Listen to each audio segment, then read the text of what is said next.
C'est un immense plaisir de vous savoir très nombreux devant vos postes téléviseurs pour vous informer. À la une de l'actualité, en seulement 14 jours, le Médecins sans frontières rapporte la prise en charge de plus de 670 victimes de violences sexuelles en RDC dans la province de Nord-Kivu. Conflit intercommunautaire entre les communautés Mbole et Lingula Kisangani dans la province de la Chopo. Ces affrontements ont déjà causé la mort de plus de 40 personnes.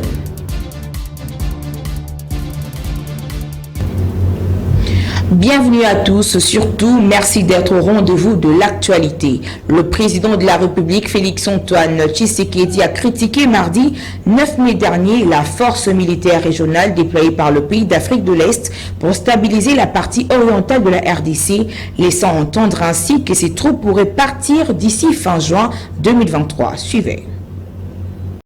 S'exprimant lors d'une visite au Botswana, Félix Tshisekedi a fait part de ses inquiétudes quant à la cohabitation entre les rebelles et la force qui a commencé à se déployer à la fin de l'année dernière. Des dizaines de groupes armés sévissent dans la partie orientale de la RDC, héritage de guerres régionales qui ont fait rage dans les années 90 et 2000. La communauté d'Afrique de l'Est, qui a regroupé 7 pays, a mis sur pied en juin une force militaire pour tenter de répondre à la crise. Des soldats kenyans se sont déployés en novembre, suivis cette année par des contingents burundais, ougandais et sud-soudanais. C'est un véritable problème au regard de la mission qui a été confiée et qui nous a obligés à nous demander quel est l'objectif de cette mission, a-t-il déclaré le chef de l'État congolais Félix-Antoine Tshisekedi.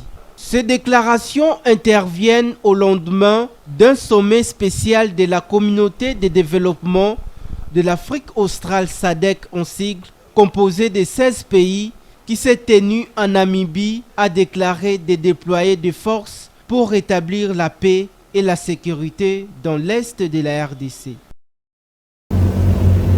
Crise sécuritaire en République démocratique du Congo, l'Union africaine approuve l'idée de l'organisation d'un sommet quadripartite qui réunira la SADC, la CAC, l'EAC et la SIG afin d'harmoniser et de coordonner les opérations conjointes de paix dans 2 zones occupées par 2 rebelles. À cet effet, suivait Christophe Lutundula, ministre d'État en charge des Affaires étrangères.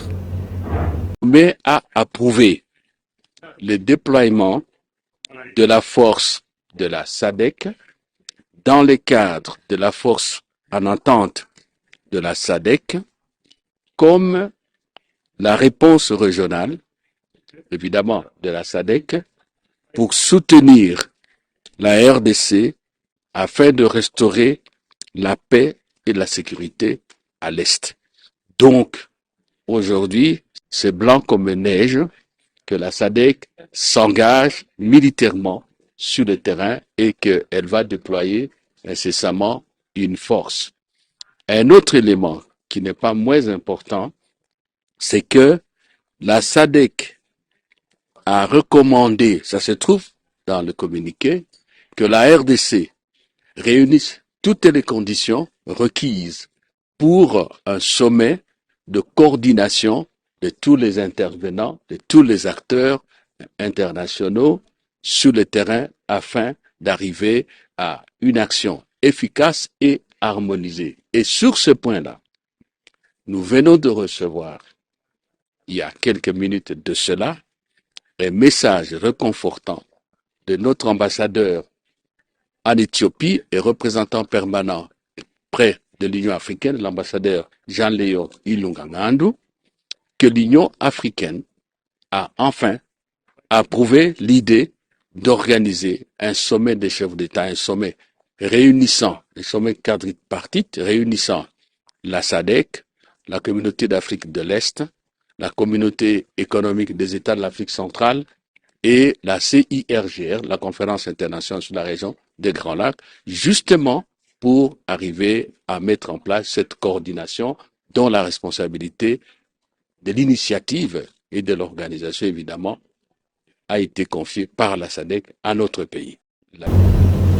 Du côté de l'opposition au Front commun pour le Congo, India Omar, cadre de cette plateforme politique, présente les avantages de la SADC et les désavantages de la présence de troupes de l'EAC en RDC en rapport avec le prochain déploiement de troupes de la SADC prévu incessamment sur le sol congolais. Écoutez, c'est compliqué ce qui arrive dans notre pays avec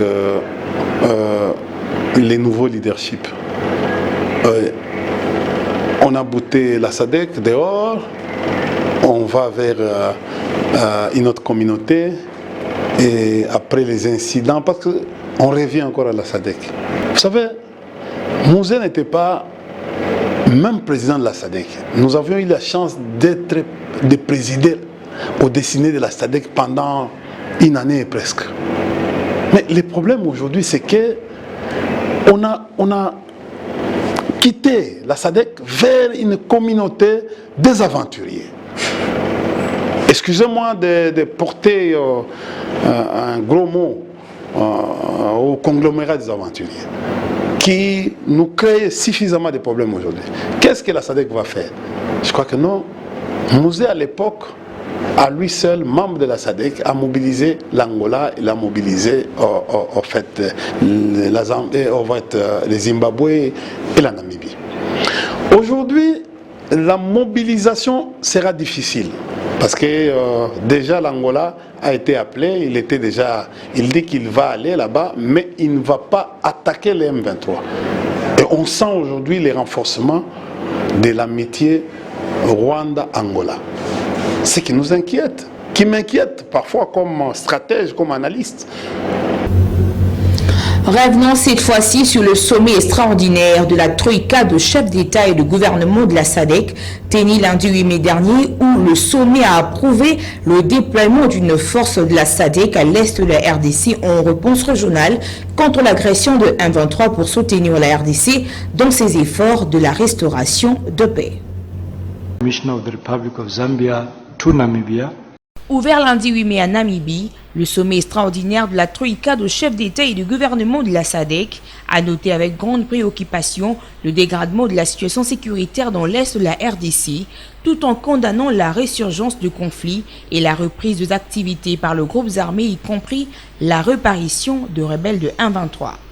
Au terme du sommet de l'organe de sécurité de la SADC, plusieurs résolutions ont été prises, notamment le déploiement d'une force de la SADC en tant que réponse régionale et aussi l'organisation d'un sommet quadripartite réunissant la SADC, la communauté de l'Afrique de l'Est EAC, la communauté internationale sur la région de Grand Lac et la communauté économique des États de l'Afrique centrale CAC, avec l'objectif de coordonner et harmoniser les interventions de différents acteurs en RDC. Par ailleurs, le sommet a exprimé sa reconnaissance au chef de l'État congolais, Félix-Antoine Tshisekedi, à l'égard du soutien indéfectible apporté à la SADC.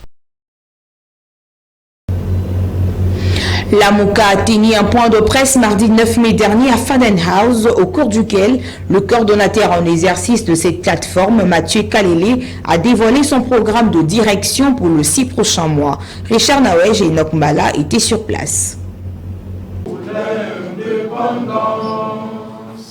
Après avoir été intronisé à la tête de la coordination de la coalition politique La MOCA, en remplacement de Martin Fayulu Madidi, le professeur Mathieu Kalele, l'actuel patron en charge de l'exercice de la coordination La MOCA, n'a pas resté indifférent sur les enjeux politiques de l'ère en République démocratique du Congo. Devant un parterre de professionnels de médias, l'actuel coordonnateur de cette famille politique a peint le tableau de la situation socio-économique du pays tout en se basant sur la vision du programme de sa mandature à la tête de cette coordination. Englué dans une corruption sans pareil, la gestion des dirigeants congolais depuis l'indépendance a engendré une misère sociale. Les valeurs se sont effondrées. La conscience citoyenne s'est délitée au point que voler n'est plus perçu aujourd'hui comme un acte répréhensible. Dirigeants d'État, de la magistrature, de l'armée, de la police et même des églises sont tous concernés. Nos différents leaderships qui se sont succédés à la tête du Congo se sont révélés non seulement faibles, mais aussi, surtout, illégitimes et corrompus. Pour marquer sa présence à cette séance de briefing, l'ancien coordonnateur de la MOCA, Martin Fayulu Madidi, parle de l'audit du fichier électoral avant la tenue des échéances électorales en République démocratique du Congo afin d'organiser des élections crédibles, démocratiques et transparentes en sensibilisant les Congolais à venir prendre part à la marche pacifique prévue ce samedi 13 mai à Kinshasa. Il faut savoir que les élections, c'est quelque chose qui appartient au peuple. Ça n'appartient pas à M. Kadima. C'est au peuple, et le peuple congolais a désigné une institution dans sa constitution, dans l'article 211, qui est la CENI. Mais la CENI doit travailler avec toutes les parties prenantes, c'est-à-dire les partis politiques et la société civile. Merci. Cette activité s'est clôturée avec un climat bon enfant et dans une ambiance particulière. Toujours dans ces chapitres, Alain Zikatedi, communicateur de cette plateforme politique, la MOCA, a lancé un appel vibrant à toute la population congolaise concernant la marche de ce samedi 13 mai organisée par le 4 ténors de l'opposition politique.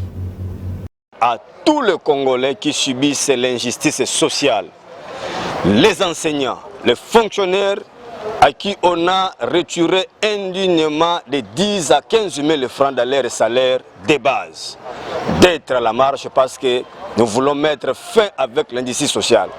Nous voulons dire également à ceux qui subissent la vie chère à travers la République et surtout à Kinshasa, d'être là. Nous voulons également dire aux jeunes non exploités, des jeunes talentueux qui sont en train de moisir, de mourir avec leur expertise, leur expérience, de venir marcher avec nous. À ceux qui continuent à croire que la République doit impérativement avoir des élections crédibles, cette année, de venir les 13, les points, vous les avez déjà, là où nous allons commencer nos marches. C'est à Sakombi et c'est au niveau de Super Lemba. Là où nos leaders seront, venez nombreux massivement pour que nous puissions démontrer à la face du monde que la MOCA et aussi la face du monde comprendront que l'opposition et la résistance se sont mises ensemble pour que nous puissions mettre hors l'état de nuire, surtout la mouvance des fascistes qui veut à tout prix caporaliser la CENI pour que nous puissions ne pas avoir des élections crédibles dans la société. Donc venez nombreux, nous serons là tous, venez, venez, venez. Le président élu sera là pour que nous puissions marcher ensemble et chercher à bouter dehors tout ce que les amis sont en train de préparer comme la velléité électoraliste. L'Organisation internationale de Médecins sans frontières a affirmé le mardi 9 mai dernier avoir pris en charge plus de 670 victimes de violences sexuelles en seulement 2 semaines dans des cités de déplacés dans la province du Nord Kivu. Selon cette organisation internationale, ces victimes sont recensées dans des sites de déplacés des Boulengo, Lushagala, Kanyarushima, Elohime, Munigi et Rusayo, tous autour de Goma. Le MSF parle de chiffres choquants qui témoignent de l'extrême vulnérabilité et des risques de violence auxquels sont exposées ces personnes déplacées. Dans un communiqué, le MSF signale que près de 60% ont été agressés moins de 72 heures avant de se présenter au MSF. Les sites de Rusayo, les plus peuplés de tous les sites de déplacés, situés à l'ouest de Goma, a enregistré à lui seul 360 victimes de violences sexuelles sur les 674 prises en charge par le MSF. La quasi-totalité des victimes sont de femmes et la majorité d'entre elles ont déclaré avoir été agressées lors de leur déplacement à la recherche de bois de chauffage et de nourriture. Cette structure regrette que malgré une mobilisation accrue des organisations humanitaires, ces dernières semaines, les conditions de vie sur ces sites de déplacés continuent d'être désastreuses et les personnes qui y vivent manquent de tout. Conflit intercommunautaire, au moins 40 personnes ont trouvé la mort dans ces conflits qui opposent les communautés Mbolé et Lingula Kisangani dans la province de la Chopo, indiquent les sources sécuritaires. Dans ces drames, plusieurs autres personnes sont portées disparues depuis le 6 avril dernier où la résurgence des hostilités a eu lieu. Gracien Kiyumbu nous en dit plus. Présentement, plus de 1000 personnes ont trouvé refuge au bureau communal de Kisangani. Leur nombre augmente au jour le jour. Les dimanches derniers, la ministre de la Santé et des Affaires humanitaires était allée à la rencontre de ces réfugiés.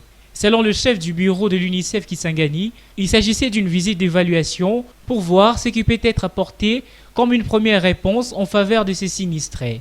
Une réunion des acteurs humanitaires a eu lieu le mardi dernier avec la ministre provinciale de la Santé et Affaires humanitaires. Cette réunion a tourné sur la question de coordination des actions à mener en faveur des sinistrés de la Chopo, notamment les victimes de conflits interethniques ainsi que celles des inondations. À noter que au moins une quarantaine de personnes ont trouvé la mort et plusieurs autres personnes sont portées disparues dans ces conflits qui opposent les communautés Mbolé et Lingula. La commission électorale nationale indépendante CENI a lancé un appel à la candidature en vue de constituer une équipe mixte d'experts nationaux et internationaux pour conduire la mission d'audit externe du fichier électoral conformément à son calendrier. Les commentaires est signé Gracien Kiyumbu. Cette annonce intervient quelques jours après que l'Organisation internationale de la francophonie ait décliné son offre d'auditer le fichier électoral congolais. La centrale électorale fait remarquer qu'aucune organisation internationale ou nationale ne détient le monopole d'expertise en matière d'audit du fichier électoral et que toutes, sans exception, recourent aux services d'experts indépendants.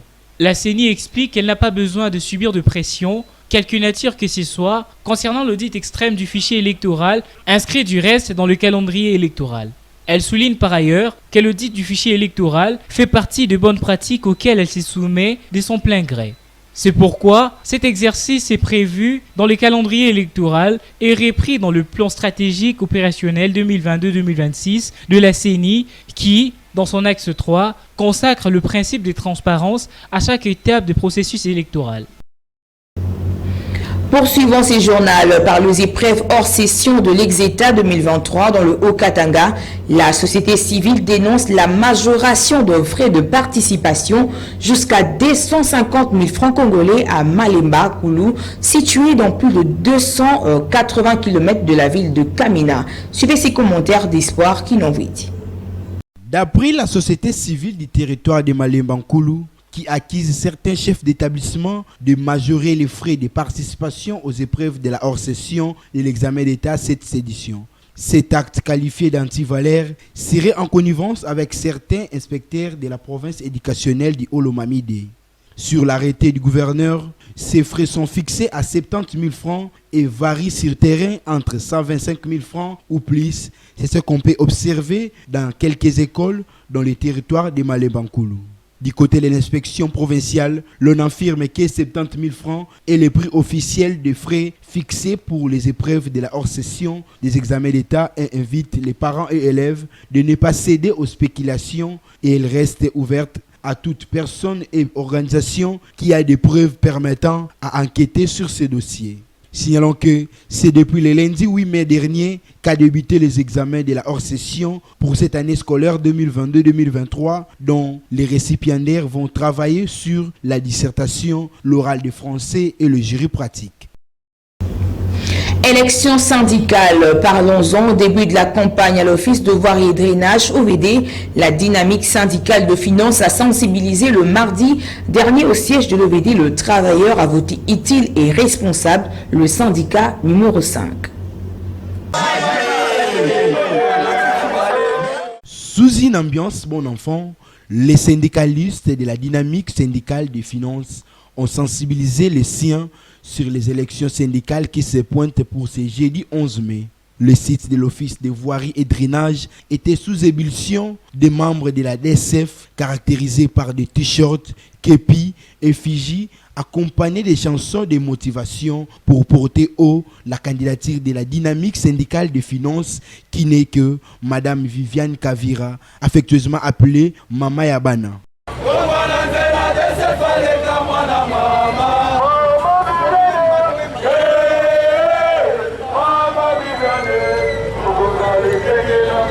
En caravane, la dynamique syndicale de finances a mobilisé le secteur de l'EVD de la direction générale pour chuter à l'administration provinciale où est logé plusieurs autres organisations syndicales dont elles se sont confrontées.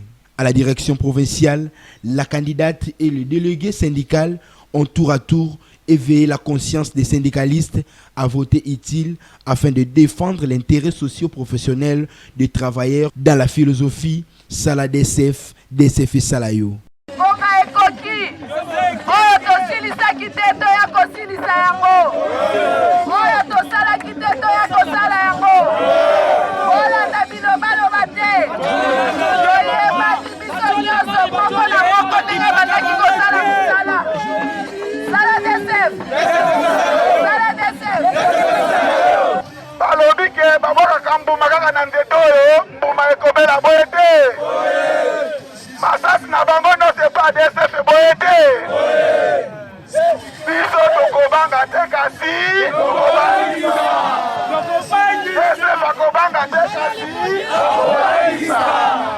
Notons que cette campagne électorale est d'une durée de 2 jours, soit du mardi 9 au mercredi 10 mai, et la dite élection est prévue en date du 11 de ce même mois.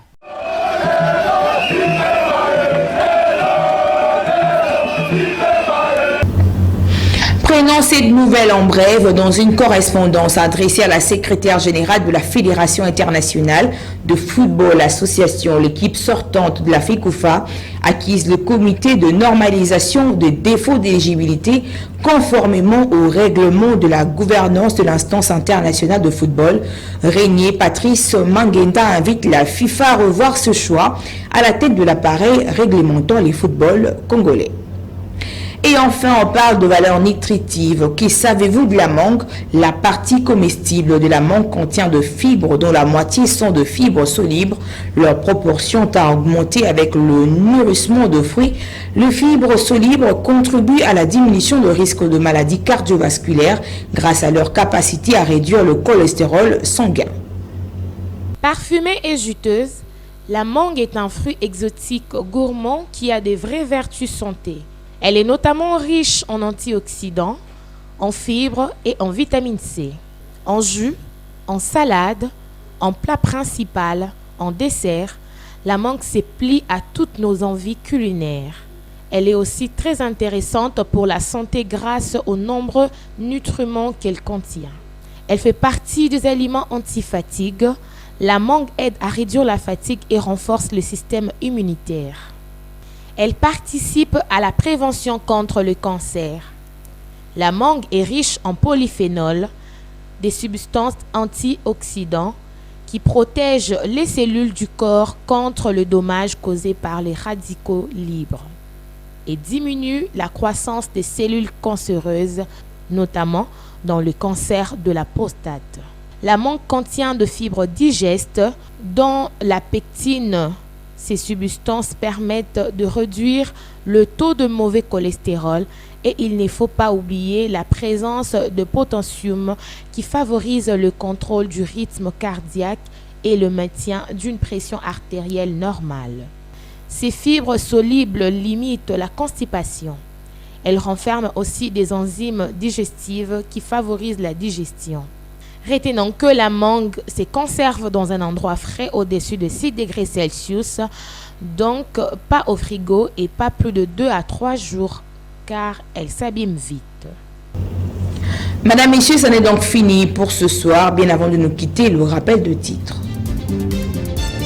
En seulement 14 jours, le Médecins sans frontières rapporte la prise en charge de plus de 670 victimes de violences sexuelles en RDC dans la province de Nord-Kivu. Conflit intercommunautaire entre les communautés Mbolé et Lingula Kisangani dans la province de la Chopo. Ces affrontements ont déjà causé la mort de plus de 40 personnes. Merci de nous avoir suivis. Surtout, bonne continuité sur nos antennes.